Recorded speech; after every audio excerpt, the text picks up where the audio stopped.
let's flip a coin. Head Carolina, tails California, somewhere greener, somewhere warmer.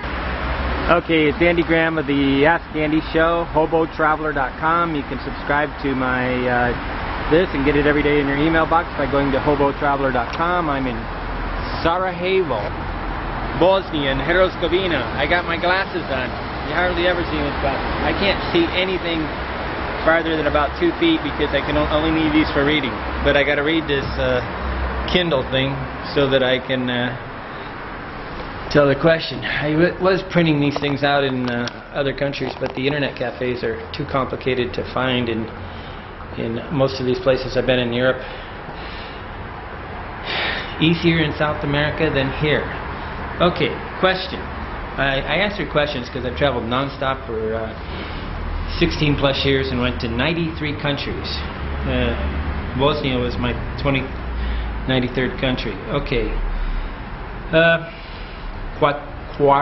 Quartin asked, what factors you look for when choosing a city to visit in the future, and what tools, online, offline, do you use? Okay, I'll try to answer. He's got a lot of questions here, so I'll try to answer them as I do it.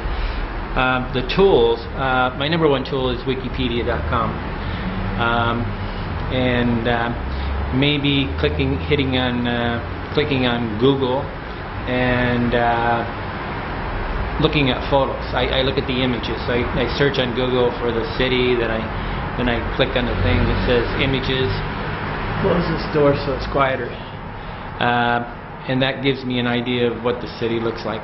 Like right now I was trying to choose beaches in Europe to go to. I want to go to Bulgaria, so I got in there, and it's going to sound real bad, but I would click for topless, then the city like Georgia. I was going to a city in Georgia, south of Ukraine, and in Bulgaria, then in thing, and then I figure that if there's a few topless girls on the beach is probably a lot better than your average. And the one in Georgia just was a bunch of rocks, so it told me it was a bad one.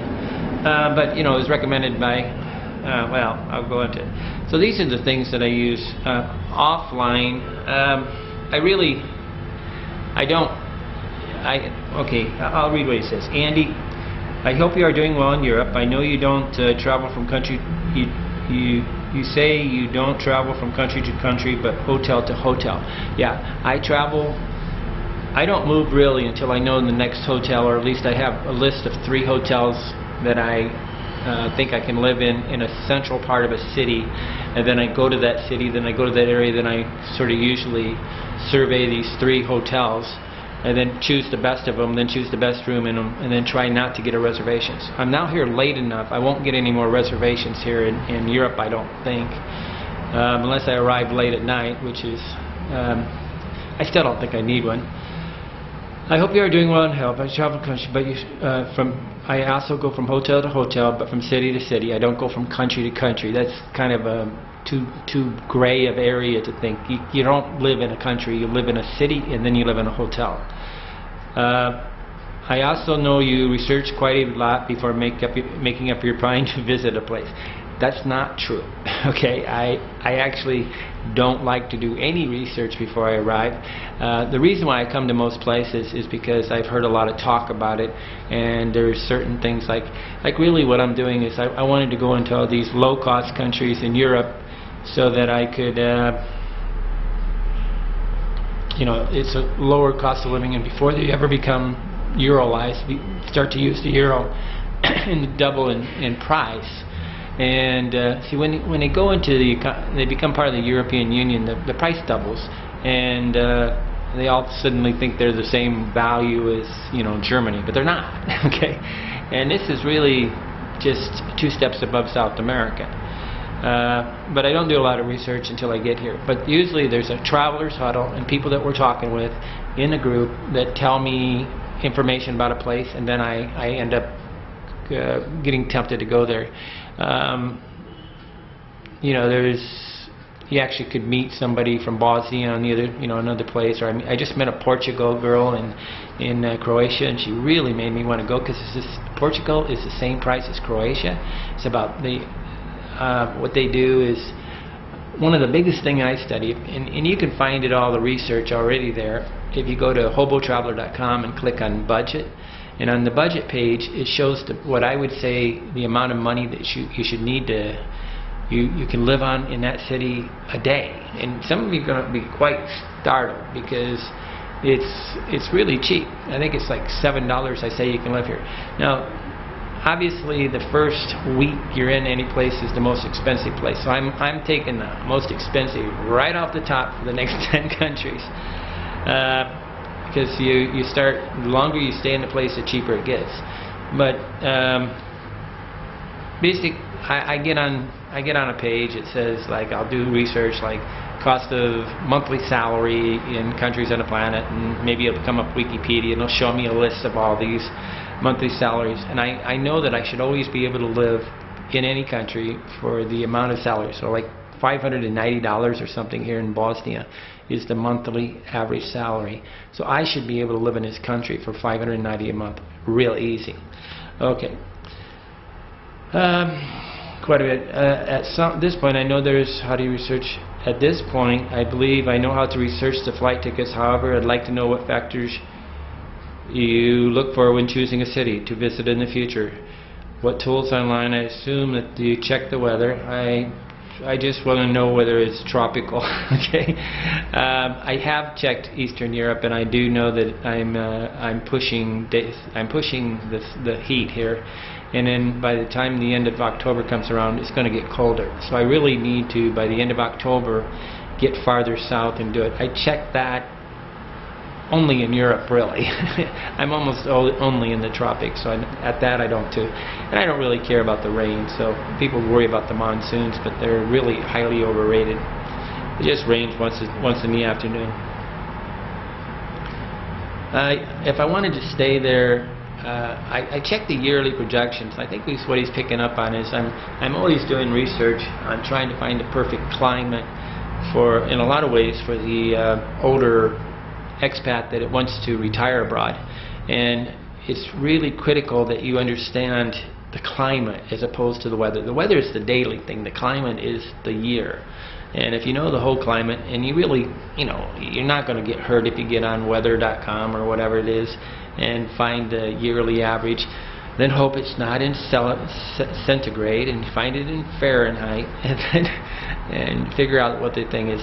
Because I know the average temperature in these places right now is going to get as low as 45 degrees, which is pretty cold for a backpacker walking to the bus stop in the morning, right? Okay. I assume you check the weather online. How do you choose the district in a city you want to visit? I use ban.joe as a rule of thumb. I've never used this. He uses ban.jo. I know you like to walk instead of taking public transportations. How do you do research living before you engage? Okay. We have a page called the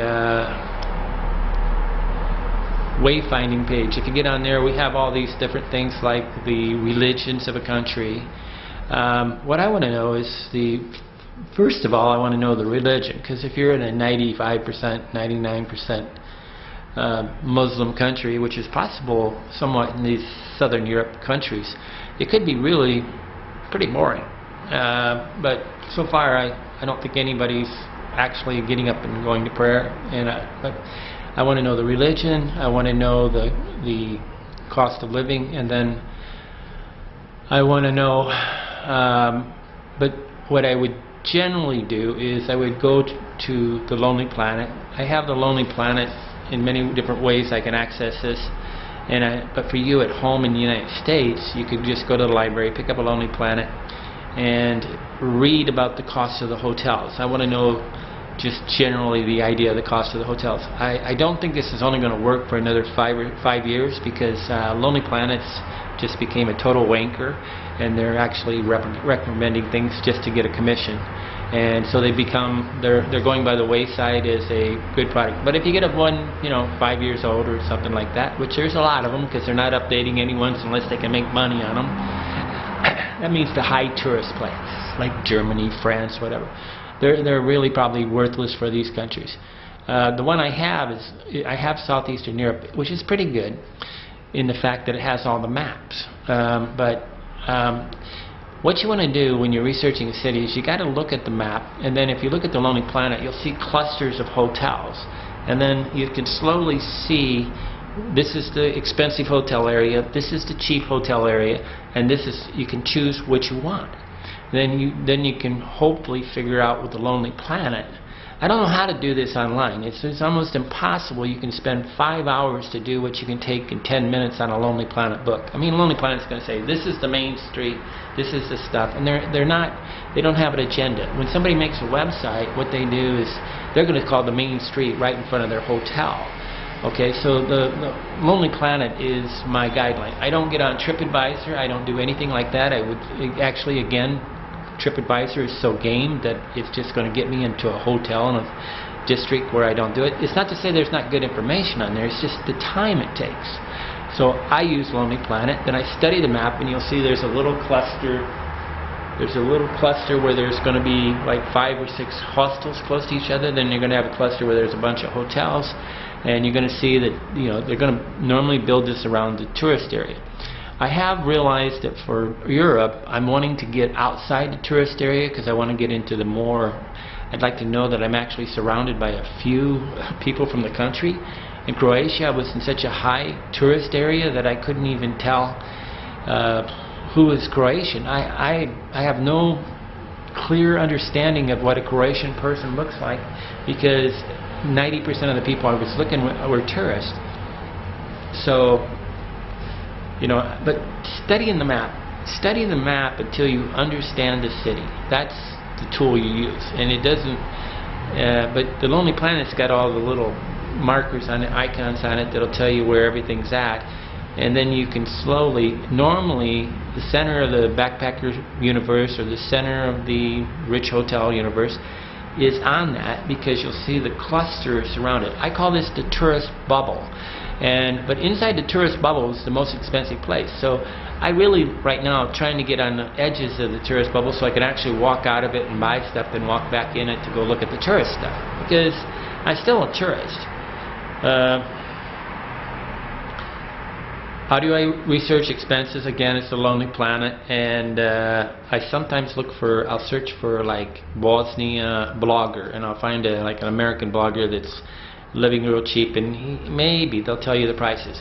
If a website or anything isn't telling me specific prices, like I'm in a hostel and I'm paying let's see, 16 Bosnia a day, 8 euros a day, probably $9-10 a day here in the art hostel in Bosnia and Herzegovina.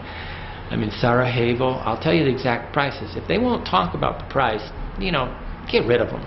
They're just trying to scam you. They're basically saying, this is a great place, tempt you into going to a place, but don't tell you the price. And then by the time you get there and discover that it's an overpriced piece of shit, you did. So you're the sucker. And then you don't want to admit that you're stupid, so you don't, you know, because nobody wants to be called cheap, okay? But if you don't know the price and it's not transparent, you know, they're scamming you. And as far as I'm concerned, they're just willful negligence, willful lying, right? They're basically misrepresenting things, and the internet's just the haven for these type of person. They just love it because they can show these temptation of photos, food, all these things to get you tempted. Then you forget the money. Stay on track. It's money. You can't travel unless you have the money. Okay. Invariably, any traveler will always, true traveler, only be talking about how much things cost because it's one more day that we can travel for each penny, you know, dollar we spend.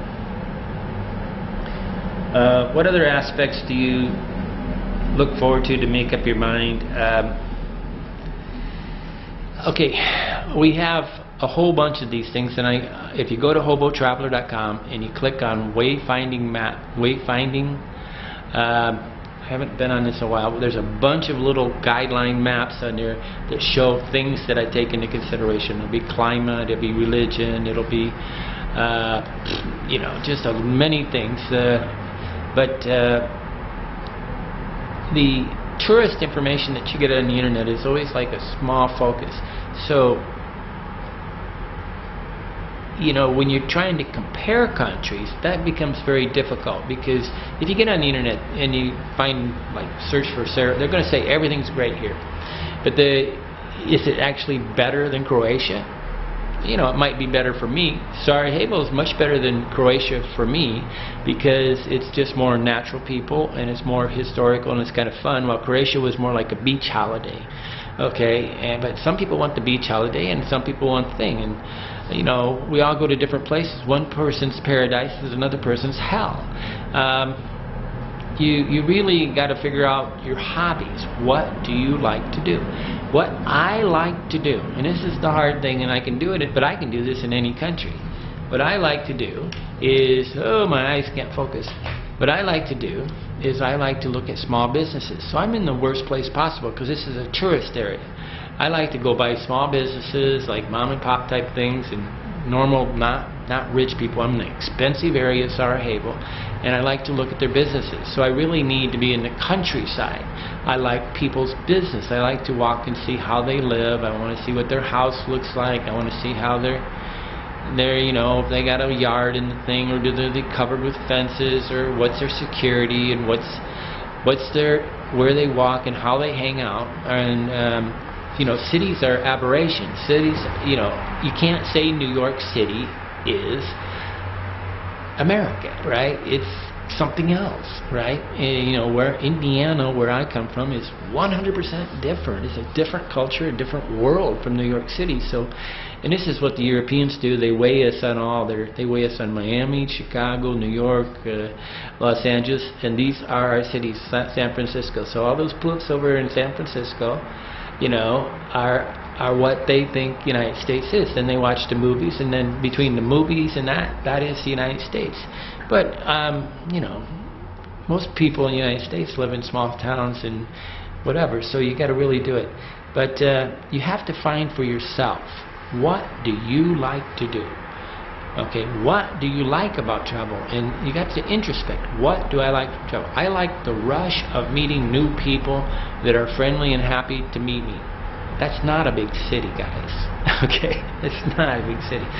Sarajevo's a lot better than Croatia for me, because I was in a really touristy zone. Although I really liked the people in the hostel.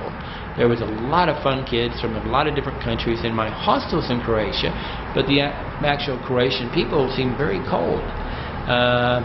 So, you know, but it's about, I'm not really hanging out with a bunch of people in a hostel is really an education.